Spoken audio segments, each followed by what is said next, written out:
Olá amigos, tudo bem com vocês? Hoje eu quero falar para vocês sobre um dos mais importantes historiadores do século XX, Edward Palmer Thompson. Edward Thompson, como ele era mais conhecido, é um grande estudioso inglês que vai se dedicar a estudar a classe operária. A importância de Thompson está na sua metodologia de análise, está em como ele tratava o seu objeto de estudos. O seu principal estudo foi a formação da classe operária. E daí nós podemos tirar um pouco da base do pensamento thompsoniano com relação à metodologia histórica. Tradicionalmente ele era um marxista, ele começa sendo um marxista tradicional, mas Edward Thompson ele passa por um processo de decepção com o Partido Comunista. Assim como grandes outros intelectuais, Stuart Mill, Eric Hobsbawm, ele era afiliado ao Partido Comunista Britânico, que tinha uma forte ligação com o Partido Comunista russo, da União Soviética. Então, os partidos comunistas na Europa, eles tinham, obviamente, uma noção de praxis que eles queriam um envolvimento político da intelectualidade que abraçavam as suas ideias. E Thompson, durante muitos anos, ele abraçou essa ideia, ele acreditava nisso. Só que com a Primavera de Praga, com uma série de coisas causadas por Stalin na União Soviética e com o conhecimento disso na Europa, Thompson e algumas outras pessoas, Stuart Mill, Perry Anderson, eles rompem com o Partido Comunista e eles vão fazer um novo tipo de pesquisa um pouco adaptado, né? Então eles acreditavam que aquele modelo anterior de marxismo não representava o que eles pensavam, porque aquele modelo, segundo eles, levaria a uma ditadura tal como estava acontecendo na União Soviética de Stalin. Bom, então Thompson ele vai dedicar-se a algumas coisas muito interessantes. Ele vai ser professor da educação básica, do ensino médio, e ele vai dar aula para trabalhadores no curso noturno, e depois também vai dar aula na universidade no curso noturno. Thompson, ele tinha uma característica. Ele não se reconhecia apenas como acadêmico, mas ele tinha uma vontade muito grande de levar o seu pensamento, levar as suas ideias, levar as suas práticas teóricas, para os trabalhadores. Por isso que ele ajudava no processo de alfabetização e de escolarização de trabalhadores. E é ali que vai nascer toda a sua pesquisa com a formação da classe operária.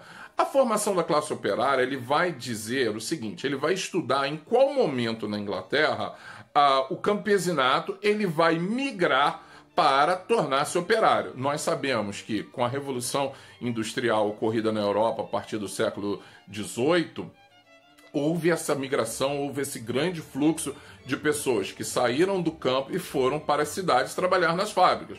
E é disso que vão surgir os operários, né? Aquele tipo de trabalhador que agora ele trabalha exclusivamente para receber um salário e desse salário tirar o seu sustento. Ao contrário do camponês, que trabalhava também para ter um salário, mas ele poderia produzir os seus alimentos, criar os seus animais e dali também tirar o seu sustento. Então cria-se ali agora um novo modelo de trabalhador. E é nisso que Thompson vai se dedicar. Thompson, ele vai participar, ele vai se aproximar, ele chegava a ir para as fábricas, ele se envolvia com os trabalhadores, ele tinha esse contato direto com os trabalhadores. Então, Thompson, ele vai definir o seguinte, para você entender a classe operária, você primeiro precisa estar próxima dela, porque você não consegue entender. E não adianta que você tentar entender a classe operária a partir de regras pré-estabelecidas. Você precisa ter o que ele vai chamar de empirismo. Você precisa ter uma experiência. Por quê?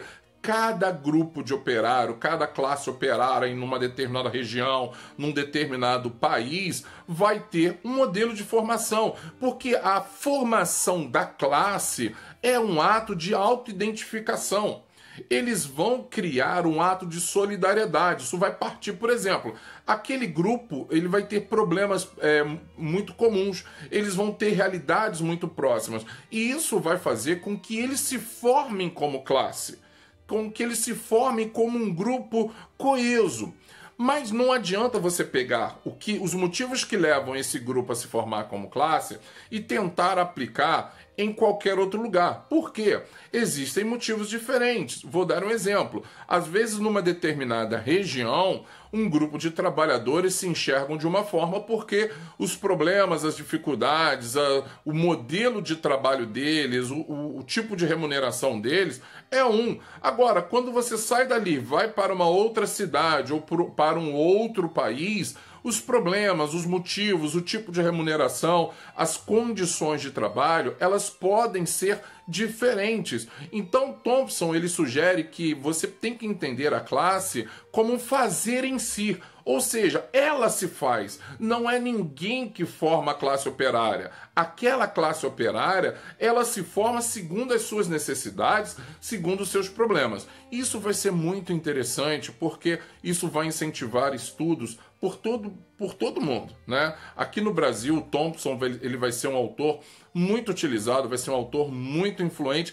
exatamente por causa disso, por essa dinâmica, né? E esse conceito de processo para o Thompson é muito importante. Você precisa entender o processo que vai levar essa formação. Então, uma classe operária, ela não se forma do dia para a noite. Ela se forma através de um processo. E esse processo, ele pode levar anos, ele pode levar décadas para que aquelas pessoas se reconheçam como tal. Thompson, ele vai ter uma obra também, ele vai ter uma obra muito interessante, que ele vai falar sobre a miséria da teoria. Segundo ele, muitos historiadores, muitos intelectuais estavam se dedicando a debruçar sobre números, sobre estatísticas, sobre questões econômicas, mas esses historiadores não se dedicavam a estudar conceitos, estudar filosofia, porque segundo Thompson, para que você pudesse problematizar uma questão, você precisava ter um embasamento teórico, e ele fazia uma forte crítica aos intelectuais, aos historiadores da época, que se baseavam em números já pré-estabelecidos, já se baseavam em modelos pré-estabelecidos para a pesquisa histórica, se baseavam no materialismo histórico, no materialismo dialético e não propunham coisas novas. Mas por que isso acontecia? Porque essas pessoas, elas não se embasavam em teorias, não se embasavam em concepções filosóficas. Então, Edward Thompson, ele vai pensar, ele vai defender que é preciso entender a sociedade através de como ela se reproduz, de como essa sociedade ela se mantém. Inclusive, Thompson, com essa chamada nova esquerda, eles vão criar, Stuart Hill, Perry Anderson, eles vão criar a New Left Review, que é uma revista dedicada a esse movimento que eles vão chamar de nova esquerda.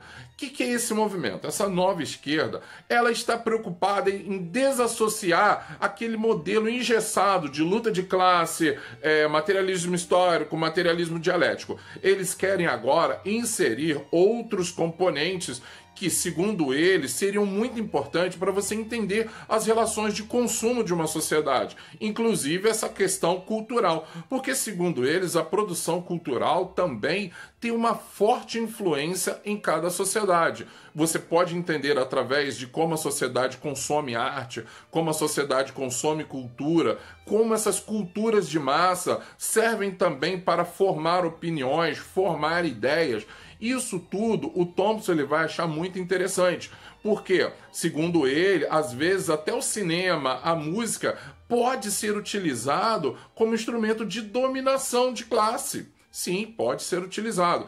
Então, Thompson e esses outros intelectuais dessa chamada nova esquerda, eles agora propõem um marxismo, obviamente com as suas bases bem estabelecidas, com as suas bases teóricas, suas bases revolucionárias bem estabelecidas, mas agora eles não se privam de utilizar conceitos como cultura e até mesmo política, porque em última instância a vida cotidiana das pessoas ela é definida pela a questão política. Um forte abraço e até a próxima aula.